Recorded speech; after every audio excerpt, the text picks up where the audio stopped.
Hello friends, welcome back to our channel. Hindu మత విశ్వాసాల ప్రకారం మహాశివరాత్రికి ఎంతో ప్రాముఖ్యత ఉంది. శివయ్యను ఆరాధించే వారందరికీ మహాశివరాత్రి ఎంతో పవిత్రమైన రోజు. ఆ రోజంతా పరమేశ్వరుడికి ప్రత్యేక పూజలు నిర్వహిస్తారు. ఈ పవిత్రమైన రోజున శైవ క్షేత్రాలతో భక్తులు కిటకిటలాడుతూ ఉంటారు. పరమేశ్వరుని అనుగ్రహం కోసం ప్రజలు ఉపవాసం, జాగరణ చేస్తారు. అంతేకాదు శివలింగానికి పాలు, నీరు, తేనె, బిల్వపత్రాలతో ప్రత్యేక అభిషేకాలు చేస్తారు. అయితే శివయ్యకు అభిషేకం చేసే సమయంలో రాగి పాత్రలను మాత్రమే వాడాలి. అయితే కొబ్బరి నీళ్లతో అభిషేకం చేయకూడదని పండితులు చెబుతున్నారు. మహాశివరాత్రి వేళ కొన్ని వస్తువులను పొరపాటును కూడా ఇంటికి తీసుకురాకూడదు. అలాగే కొన్ని పనులను పొరపాటును కూడా చేయకూడదని శాస్త్రాల్లో పేర్కొనబడింది.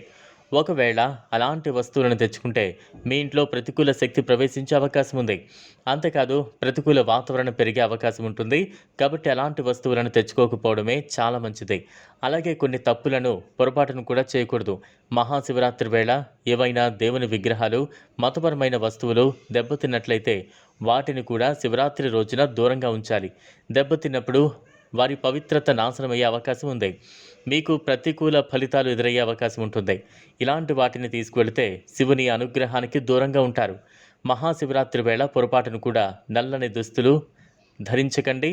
తెలుపు లేదా పసుపు రంగులో ఉండే దుస్తులను మాత్రమే ధరించాలి. ఈ పర్వదినాన ప్రమాదకరంగా ఉండే వస్తువులు, పదునైన వస్తువులు, కత్తులు, చాకు, కత్తెర, సూదులు వంటి వాటిని ఇంటికి తీసుకురావద్దు. గందరగోళ వాతావరణం ఏర్పడే అవకాశం ఉంటుంది. దీంతో మీకు ఒత్తిడి పెరగచ్చు. మహాశివరాత్రి వేళ పొరపాటును కూడా తులసి ఆకులను సమర్పించకూడదని గుర్తుంచుకోండి. శివయ్యకు కేవడ లేదా కేతకి పూలతో పూజలు చేయకూడదని గుర్తుంచుకోండి. కేవలం తెల్లని రంగుల పువ్వులతో మాత్రమే పూజలు చేయాలి. మరోవైపు మనం తెలుసో తెలియకో కొన్ని వస్తువులను నిర్లక్ష్యం చేస్తుంటాం. ఈ నేపథ్యంలో తుప్పుపట్టిన వస్తువులను మహాశివరాత్రి రోజున ఇలాంటి వస్తువులు మీ ఇంట్లో నెగిటివ్ ఎనర్జీ పెంచే ప్రమాదం ఎక్కువగా ఉంటుంది. దీంతో మీ ఎదుగుదల కుంటుపడుతుంది. మహాశివరాత్రి వేళ మానసికంగా ప్రశాంతంగా ఉండాలి. శివయ్యను మనశ్శాంతి కోసం ప్రార్థించాలి. ఈ సమయంలో చాలా శుభ్రంగా ఉండాలి.